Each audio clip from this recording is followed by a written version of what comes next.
Well, today's video is going to be very short because I forgot to charge the camera yesterday and there's only 30% left of the battery. So guess I'm going to be signed off eventually in well, a couple of minutes from now, I guess. But I said I decided to take the camera anyway and just, capture what I can for today and just make it short, I mean, it's Friday. So yeah. So as you can see, I'm not actually sure if you can see it, but there's been already a lot of logging work done on this part of the forest, and it's lined with tree trunks which is being cut down. So they're quite busy. They done a lot of work yesterday. They're clearing it out. I wonder if they're gonna do the whole part and like this whole forest or not. I guess that remains to be seen. So far they just done the edge, but I mean it's very close to the part where we usually walked, where there are a lot of the fallen trees. So I would imagine they would go to that part too. And they still haven't cleared that wood from over there, which is weird. But yeah. So that's what they done so far. Been actually watching them work yesterday from far, binoculars. And is it hot today again, man? It's not even 8 a.m. and the sun is already, oh, it's not like burning, but it feels like afternoon really, not barely 8 a.m. Whew.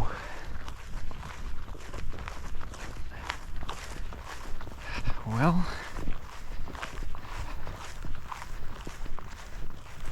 the poppy seeds are still flowering. It's beautiful. It's incredible how often they flower, or like not how often but how long they flower, because each of the plant has multiple different sort of blooms, and they flower. From what I've witnessed or observed on our garden, because we have poppy seeds, wild poppy flowers as well on our flower bed. They just grew there spontaneously. From what I observed, those flowers last only a day, or sometimes not even that. Sometimes they just open in the morning, and afternoon they're already falling off the petals, that is. And but what they do is that they have multiple blooms, and each and every one opens the next day, and then the next day and the next day. So if you have more of them, it has a sort of a effect as if they're constantly flowering, which is amazing given the fact that these flowers really only last barely a day. But as you can see, they're still flowering here too, and still the ones that we have on our garden, they still flower too as well. So they're very they're great flowers to have in your garden, to be honest, because they just they've been growing and flowering there for more than a month now, I think, probably 2 months already. And it's just really nice to see them, like, you wake up and you have more poppies, blooming, and it's just a really beautiful flower. And even though it doesn't live long, like the bloom itself, the flower itself, it lasts really long thanks to that effect of multiple blooms, each one flowering the next day. So yeah, it's pretty cool. Really recommend having some wild poppies, and surprisingly they're very sought after by insects. They're very favorite, like they're like bees and bumblebees favorite, which is really surprising, because if you look at the flower itself, it doesn't look particularly like juicy or rich with nectar and pollen, but they just love it. Whenever these poppies open, there are tons of bees on them, tons of bumblebees, and it's just like really living. It's just like really alive and buzzing with life. And I don't think I've seen a flower this popular with insects, well, like with especially bees and bumblebees, which is really interesting. I don't know if it's the color, I don't think so, or maybe the shape of the flower, I don't know, but they love it. They love these flowers, so that's a big plus, you know. If you have them on your garden, you're gonna attract a lot of bees, attract a lot of bumblebees, and that's always, you know, healthy for anything else you have growing on your garden, like fruit trees and all that. And it surprised me, really. I wouldn't expect. They don't even smell, you know. They don't smell. The petals fall off so soon, so quickly. But yet they are very, very popular amongst bees and bumblebees. Very interesting observation I've made this year, actually, because I've never had like poppies growing so close so that I can observe them daily. So yeah, and then they're right in front of the living room, you know, so that's another thing. So I really see them every day and all the time. Well, the camera is still recording, which is a surprise. Thought that by now it would already stop, but it's good. I guess we're gonna get the best part here, capture the best part, and then on our way back it's just gonna turn off. And I'm gonna practice my mindfulness, which is great, you know. I need that for sure. And here we have those ladies' bed straw. Now I know how they're called.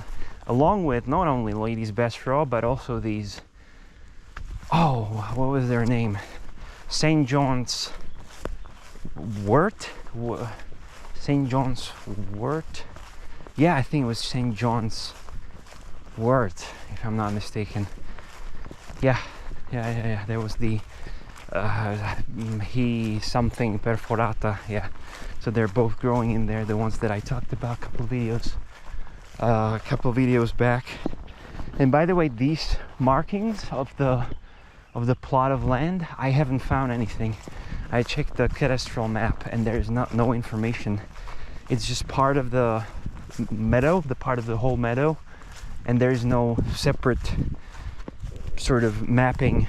There's nothing, just this shape is just not there. So either it's not there yet, or I don't know, it means something else. But it's weird because these really are used to mark out.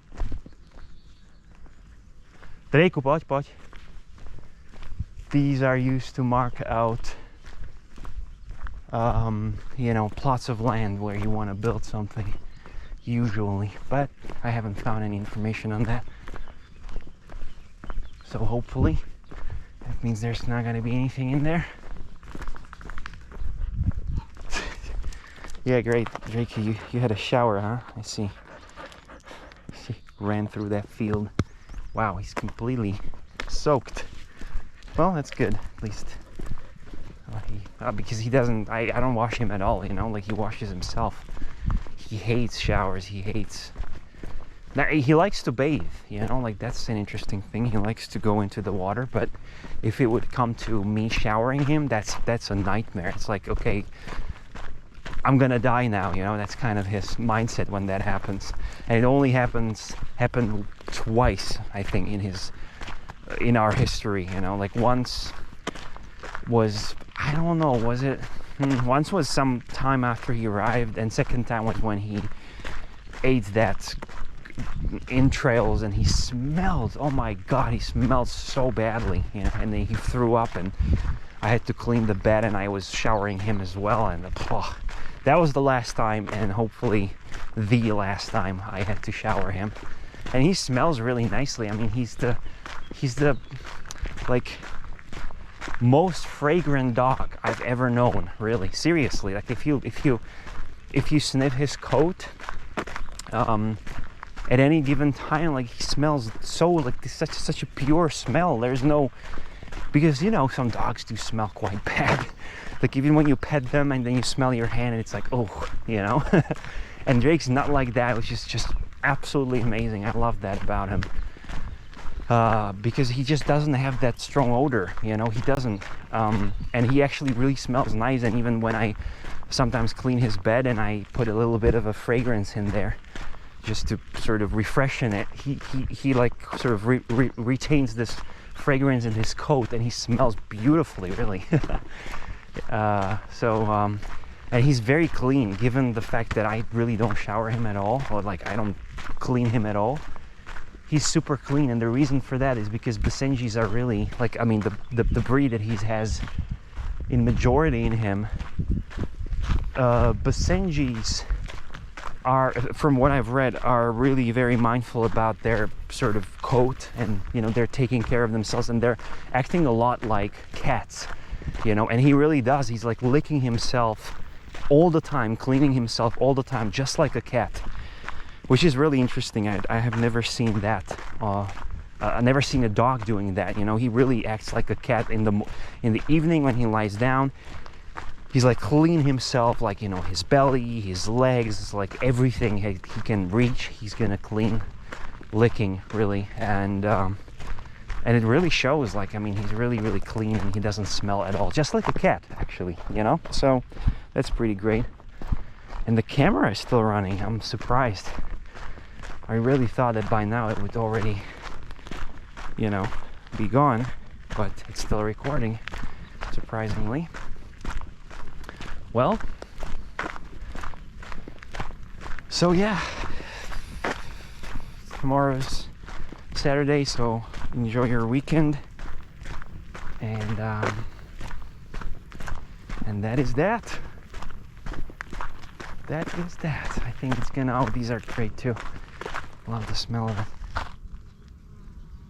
Oh man, that smells great. Yeah, these are awesome. It's like a tall yellow ones.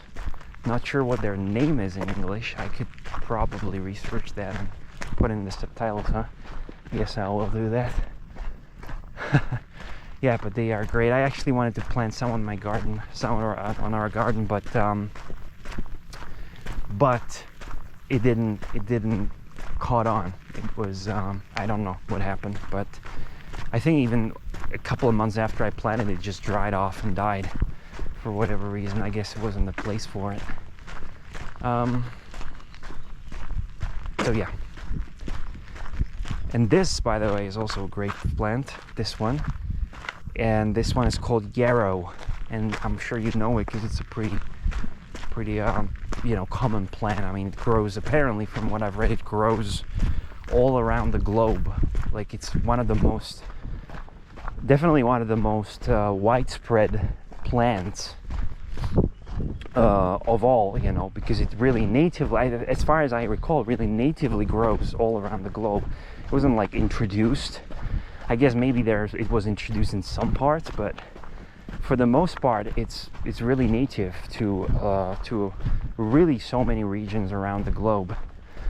And apparently, it has a high or strong cultural significance for many cultures.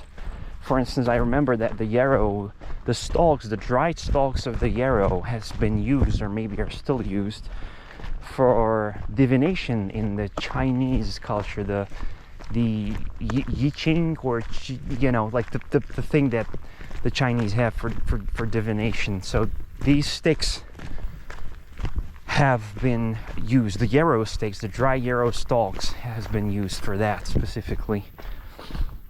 And there are many other things tied to yarrow as well.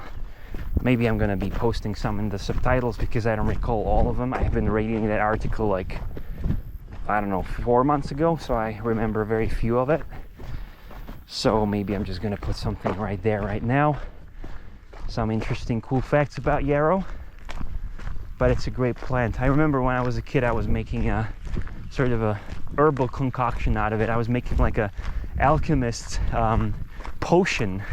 Remember, I was just playing out, you know, we were on the in our cottage like west of the country, like it was really beautiful nature out there, and we had a wild meadow, and there was yarrow and all sorts of other plants, and I was collecting these plants, and I was cooking, quote unquote, a potion, you know, like an alchemist's potion, which I guess is supposed to have magical properties.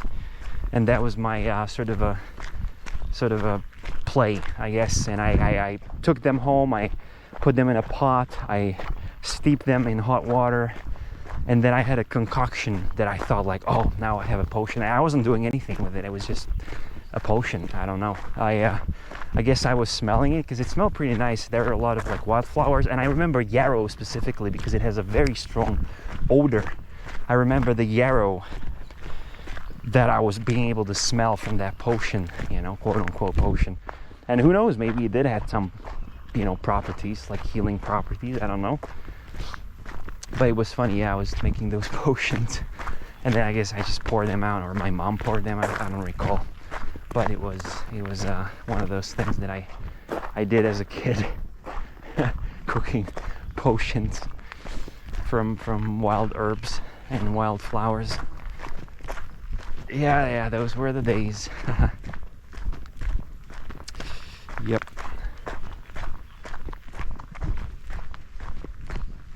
Well, the camera's still recording. I'm like amazed actually. It had 30% and I managed to complete this walk. It seems like I really, I mean, I turned it on a little later because I expected it to not last long, but hell, it did last the entire walk. That's really admirable, I guess. Or not, I guess, I mean, that's really admirable, I gotta say, because I really didn't expect that. 30% and it lasted the whole time. Wow.